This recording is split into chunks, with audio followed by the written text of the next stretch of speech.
Thank you so much, Mr. Philip Reed, for speaking to Press Trust of India. There have been several aspects on which India and Australia have been doing joint projects, collaborating together. But environmental aspect specifically brings our focus on that. There have been several aspects that we would want to focus on, but firstly I want to begin with your collaboration with the Indian states. Recently we saw that there was, you visited Gujarat as well. How does engagement with states like Gujarat shape your climate and clean energy cooperation when it comes to the current phase of India-Australia partnership? Well, it's great to be with the Press Trust of India and to be talking about this incredibly important subject of climate change and energy. We have partnerships with a range of important states, Karnataka, Kerala, but you mentioned Gujarat in particular, and I think Gujarat is the state that I've visited most frequently since I've been in India. And we have a couple of things going there that are very special. So as a result of our renewable energy partnership formed with India just over a year ago, we promised that we would establish a solar training academy in Gujarat. So why did we do that? We did it because Prime Minister Modi has identified 10 million solar rooftops as a key plank in India's renewable journey. My country happens to be in the country in the world with the largest deployment of solar rooftops in the world. North of 35% of Australian households have solar on their rooftops, which means they can not only power their homes, they can also sell back into the grid. And we thought this was a great way to partner with India to bring our technology, our skills, what we've learnt to the Indian context. We've established this solar training academy in Gujarat, and through it we will be training more than 2,000 young people, and particularly women, in the skills that are necessary for not just installing solar rooftops, that's important, but that's relatively simple, but the techniques which are required for ensuring that the power then can go back into the grid in a stable way. But let me tell you something else that I've found about Gujarat that's been really interesting. I've had the opportunity to see Adani Green's massive rollout of solar and wind in Kutch. Extraordinary thing to see. And I've had the opportunity to visit the Reliance Gigafactory, which is producing a vast number of solar panels, and we badly want countries like India to produce more effective and cheaper solar panels. So what's the Australian in there? Well, the Australian in is that Australia has techniques and capabilities that can support those sort of activities, and perhaps in some areas we would be able to fund them. But a funny thing happened when I was in Gujarat, because I asked my team to give me a set of technologies that I could talk to both Reliance and Adani about that could improve their capability. So I met with their head of innovation, and guess what? He was an Australian. He'd studied at the University of New South Wales, which is our foremost institute on solar energy. So there was actually nothing that I could tell him that he didn't already know about Australian techniques. But it goes to show how Australian capability is being bound in at the ground level to the way in which key Indian businesses are going about the solar journey. Right. This also brings me to another aspect of the 5th India and Australia Energy Dialogue that happened in October 2025, late 2025. It was co-chaired by Chris Bowen and Manohar Lal in New Delhi. And there are several aspects, but I just wanted to focus on this, that this, following this particular dialogue, energy dialogue, what priorities are now defining this bilateral clean energy cooperation in 2026 for India-Australia? Right. So Chris Bowen came from Australia. He's a very experienced and Australian minister with a huge interest in the climate challenge and forward-leaning posture on India. So he came at a time where we had established this solar training academy in Gujarat that I've spoken about, and we were thinking about the ways in which we take this forward. So your question, what are the next fields? Well, first of all, Minister Bowen said when he came here that the Australia-India renewable energy partnership is the most practical in the world, and he wanted to take that further. So beyond the Solar Training Academy, what we have set on is what we call a tech commercialisation challenge. For a long time, Australia has funded research collaborations between Australia and India on climate change. And those research partnerships are good. But what I put to our minister was that what would be even better and frankly more practical was if Australian technical capability was supporting Indian industry. So the tech commercialisation challenge does this. It goes to the major Indian firms that are involved in the climate change agenda, and it says to them, what are the scientific challenges that you face? What are your problem sets that Australian science could help you go to the next stage? And we will provide, both from Australian scientific institutions, but also from our business sector, solutions to those problems. So here's a really interesting example. The University of New South Wales and JSW Steel are working together on a collaboration to use waste products, and remember that the steelmaking production cycle requires carbon, waste products like used car tyres as part of the input to the steel producing mechanism, which will reduce the amount of carbon that is burnt. So this is a frontline technology. It's not yet in production, but it's highly, it looks as though it's highly prospective. And it's a great example of how tech commercialisation challenge is doing something practical for the climate change action in this country. And of course, the other thing that is very much on our agenda at the moment is Australia's role as president of the negotiations for the next committee of the parties, the so-called COP, under the UNFCCC. And so while the government of Turkey will host the next COP, Australia, and particularly Chris Bowen, will be the president of negotiations. So this is for the COP, which will happen this year in 2026. So that is now a big focus of the next phase of our climate change partnership. Great. As you mentioned that your Australian minister has specifically mentioned that renewable energy is the most practical aspect at this moment. What role does India-Australia Renewable Energy Partnership, REP, play in structuring the environmental collaboration between these two countries? Well, the Renewable Energy Partnership has really become central to our overall partnership. And, you know, when our leaders most recently met for what we call the annual Leaders Summit, the big formal engagement between our two leaders, and that's now 15, 16 months ago, the core of that was the Renewable Energy Partnership, and we've seen what has been delivered from that. So that is really fundamental to what we're doing. But I think the next phase is really about the commercialisation options that exist between Australia and India under the climate banner. Let me put it to you this way. Australia is stronger than most countries in terms of innovation, and particularly innovation related to climate change.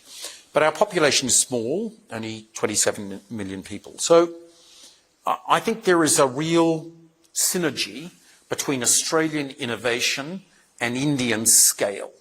Manufacturing display scale, deployment scale, but also global reach. So for me, the next phase is about using the very strong platform built by our leaders on climate change to work with the complementary skills of Australia and India, Australia on innovation and India on scale and manufacturing. When you're talking about these joint projects, are there any challenges that you see going forward? Well, there was always challenges. We live in a competitive world. We live in a world where the focus on climate change is sometimes blurred by other priorities. And here I should say there is no blurring in Australia or in India. These are two countries that have decided that climate action is fundamental. But of course, we need to undertake climate change action in a way that is economically sustainable. Each of us have economies that are vitally important, and our populations will lose faith in our ambitions if we were to undertake climate change action in a way that undercut their wealth and their jobs. So, yes, of course there are challenges, and finding smart pathways and using technologies in a way that enhances both climate change and keeps jobs and growth going is really the pathway that we're looking for. Right. How do you think that Australia's critical mineral strengths and India's energy demand complement each other under the existing bilateral frameworks that we have? Right. So there is a natural affinity between Australia and India in the field of critical minerals. Australia is extremely well endowed with criticals. We produce more than half of the world's lithium, and I think, and we are very big producers of rare earths and cobalt. And India is a country that needs these battery minerals as much as any in the world. We see India's production of electric vehicles and batteries rising steadily over coming years. So what we are aiming for is a straight line supply chain of critical minerals from Australia to India's battery and electric vehicle production system. Sounds simple, not quite as simple as it sounds. There are two fundamental elements to it. First is to ensure that Indian firms get access to the critical ores that they need in Australia, either through equity arrangements or offtake arrangements with Australian firms. And then the second phase is to develop the processing which is necessary to ensure that it gets to the end user, which is perhaps a car company. And just to be clear, we will be going through, the ore is called lithium spodumene. You then use that to make lithium hydroxide. You transfer that into cathode active material and onto cells and batteries. And I can imagine that the first two of those processes would happen in Australia and the latter three would happen in India. So there's a neat potential supply chain. On the first step, which is to get India access to the ores, I guess we are working in two important ways. Firstly, we are working with Indian government instrumentalities, those who are operating inside the government framework but have a private sector character, and through our Carbill partnership with the Critical Minerals Office in Australia, we've made available to the Indian side 5 major projects which they can think about for development. But I'm also working at the government to business side. And so when I see seniors in firms like the Tata Group, I'm engaging them with our critical minerals prospectus, which it identifies to firms, whether they're domestic in Australia or foreign, what the options are for critical minerals development in Australia. So I'm working both at the government to government side and the government to business side. Assuming that we get to the point where Indian firms are getting access to Australian critical minerals, we'll then have to think more deeply about the issues that relate to processing. And here, I think some of the skills and technologies may come from Australia and India, but, this might be a moment where we call on our other partners, perhaps partners in the Quad, to help us, because we need to have the very best technology to ensure that the supply chain is efficient and not too expensive. So there's a lot to do under this field of critical minerals. There is a lot of momentum behind it on both sides, but, trying to create new supply chains in a contestable world is not simple. And so this may take time, but we are, I think, on both sides of government, both Australia and India, determined to get there. Right. You have been speaking extensively about renewables, and there are reports that also suggest that the focus is going there when it comes to the partnership. But does renewable energy remain the central pillar of India-Australia ties? Because I just want to mention one more report, that there are also reports that suggest that Australia has also offered to increase LNG supplies to India on the other hand. Well, certainly at the time of our last annual Leaders Summit, the Renewable Energy Partnership was the principal go-forward. I mean, we have a very lively bilateral relationship that has a lot of powerful dynamics, and be that in trade and industry, be that in strategic exchanges, be that in education, be that in the now huge population of people of Indian origin in Australia, more than 1 million people, the fastest growing migrant group in Australia. So I don't think on every occasion renewable energy will be at the centre of our partnership. It certainly was at the annual Leaders Summit. But there is momentum flowing out of that, and I don't want to give you the impression that that momentum is in any way slowing. It's not. But of course, we're taking interest in other parts of our partnership, including the commercial parts of our partnership, where, by the way, you know, our first phase free trade agreement, ECTA, which came to force 3 years ago, is producing huge gains for both sides. Just let me give you a sense of this. For India, India's exports to the world in the past 5 years have grown by 40%. That sounds pretty good, right? India's exports to Australia in the past 5 years have grown by 200%. That is 5 times the speed at which India's exports to the rest of the world are growing. So there's a number of fields in our bilateral relationship which are quite prospective, of which renewable energy is a big one. Right. I want to talk about the CECA agreement, yes, the Comprehensive Economic Cooperation. Given the current stage of the negotiations, what do you think how is the environmental cooperation being integrated in this particular agreement?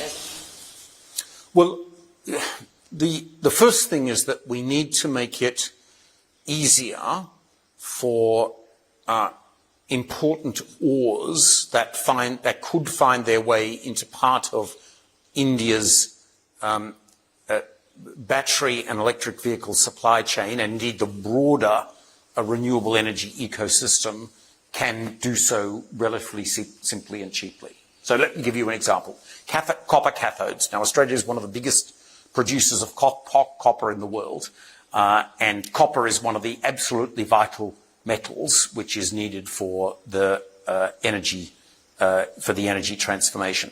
So at the moment, copper cathodes exported from Australia enter India with a 5% duty.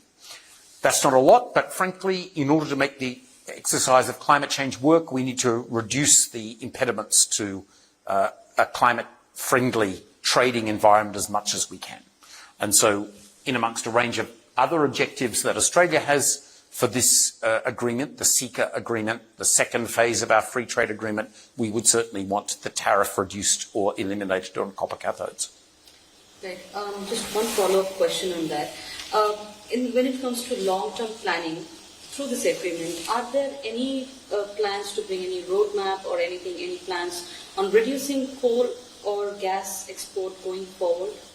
Well, let me tell you about our roadmap on between Australia and India, because we launched this just a year ago, launched by our Prime Minister, and that identifies 4 what we call superhighways of growth: agri-food, education, tourism, and finally, and important for our conversation, the green energy supply chain.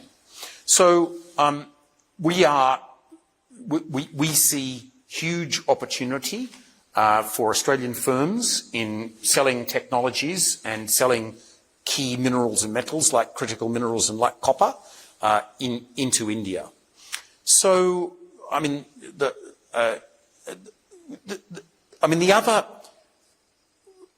possibility, let me put it that way, which is mostly over the horizon at the moment, would be for Australia to be selling liquid natural gas to India as part of a transformation towards green steel making. So let me take you through this. India's iron ore supplies are on the eastern side of the country. And traditionally, India has made steel with coal using those iron ore supplies. I can imagine a time in the future where India will want to use those iron ore supplies on the eastern side of its country to make greener steel with gas. Where does India get its gas from at the moment? From the Middle East, mostly into terminals on the west coast of India's landmass. So, in the future, when India wants gas on the east coast, would it be preferable to bring the gas around the Indian subcontinent, or would it be preferable to bring the gas, which is abundant, off the northwest shelf of our country, just across the top of the Indian Ocean, to steel-making facilities in eastern India? Now, this is not a tomorrow prospect. This is something that would take years to develop. But when you ask me how Australia's supplies of LNG could be part of the greener energy transition in India, I think that is a real prospect we should be thinking about. Okay. Since we are also talking about technologies, I wanted to ask that how do you view AI as? Do you think it is a benefit or is it a drawback when it comes to climate change? I think the impact is very largely beneficial. AI will bring us capability to understand complex weather systems much better than we do at the moment. AI will be valuable in making sure that grid stabilization and the utilization of renewables, which are of course a bit more lumpy than traditional fossil fuels, that can be managed. So there will be huge advantage there. But there's another thing I see. I talk to a lot of firms, both Indian and Australian, sometimes even foreign, who are talking about developing data centres here in India. And typically, not exclusively, but typically they're looking for data centres which are supported by renewable power. So those sorts of modern companies, AI-inspired, characteristically have as part of their DNA an ambition to be climate neutral. And so I can see a big prospect in the future for data centres, be they Australian or be they from some other country, in this country powered by renewable power. Right. I wanted to ask about the renewable aspect when it comes to data centres, because recently we had an interview with the UNEP Climate Change Division Director who particularly focused on usage of renewables in data centres. So could you tell us more about what you think particularly about that aspect? Well, I mean, the obvious thing to say is, data centres chew up a vast amount of power. And, India is on a major transformation where a large proportion of its new energy is coming from renewables. And I think it's true that in many geographies in India, maybe in most now, the cheapest way to bring on new power will be via renewables.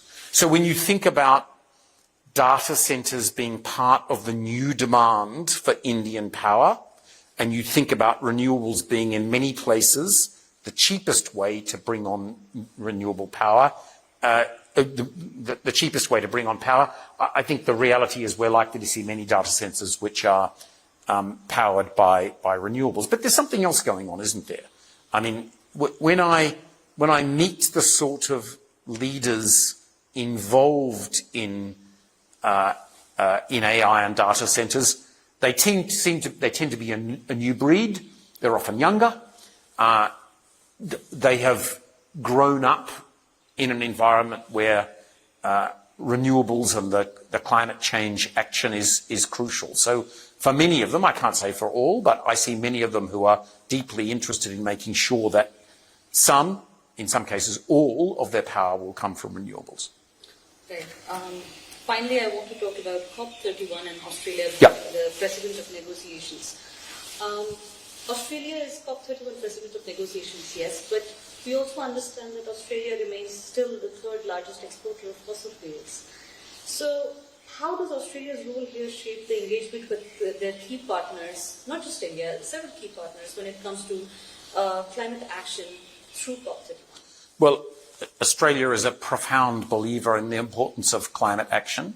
In our own country, we have identified that by 2030, our power in our grid will be 80% renewable. And we have, of course, a net zero 2050 goal, and we have one of the more forward-leaning goals for 2035. We also live in an environment where the Pacific Islands, our nearest neighbours, are faced with, in some cases, obliteration by climate change. So for us, it is natural that as we plan our role as President of Negotiations for this year's COP, we're working in close collaboration with the Pacific Island nations. So just to give you an example of that, the pre-COP, the big meeting which happens prior to the COP itself, we are planning not to happen in Turkey, not to happen in Australia, but to happen in Fiji, in one of the Pacific Islands, and to involve a trip to one of the atolls which is most at risk from climate change. We are deliberately leaning forward to support our neighbours in the Pacific, but also to engage important players like India, to ensure that this is a COP which works in the interests of all, and especially those in the emerging and developing world. So for us, this is important for us at home, but it's also important for us in our near abroad, and that's why we're engaging India heavily to be a part of the pre-COP that we have in the South Pacific, as well as the COP which will happen in Turkey. Right. Just one follow-up question. That being the President of Negotiations, it's very important, but can we expect, considering the previous COPs, can we expect in this particular COP something concrete on transitioning away from fossil fuels? Well, I'm sure you will get something concrete on that. I'm not in a position to tell you what it will be at this point. We are one of nearly 200 countries involved in the UNFCCC with the chair of negotiations. Of course, we have a big role. What we are doing at the moment is listening hard. And what we want to do is to ensure that what comes out of our COP are pathways towards climate change that engage with the interests of all countries and the different challenges they face and the different pathways they have to net zero. It would be wrong in policy and it would be wrong in negotiations for us to be identifying what that outcome is now. At this moment will be a moment for us to listen and to think hard about what suits a range of countries with a range of different endowments and challenges. I think by the end of the year, I trust I'll be able to answer your question directly about what comes out of the COP of practical value to the energy, to climate change. I'm sure that there will be many such outcomes. Right. Before we close off this interview, any message you would like to share for India?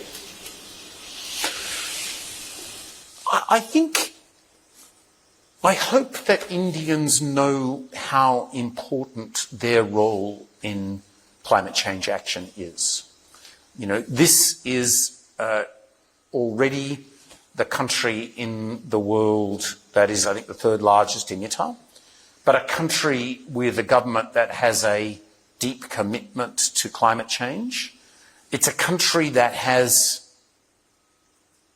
achieved more than many expected in the field of climate change. The 500 gigawatt renewables target by 2030. Many thought that that was going to be tough for India to achieve. You can now see how that could well be achieved. That will be a huge advantage for India. But this race is a relatively long one, out to 2050, out to 2070. I hope that Indians understand just how important what their government is doing and just how important the role of this country will be in making sure that for our children we can bequeath a planet which is suitable, even better for human habitation. Thank you so much, Mr. Green, for those insights. Thank you so much. Great pleasure. Thank you.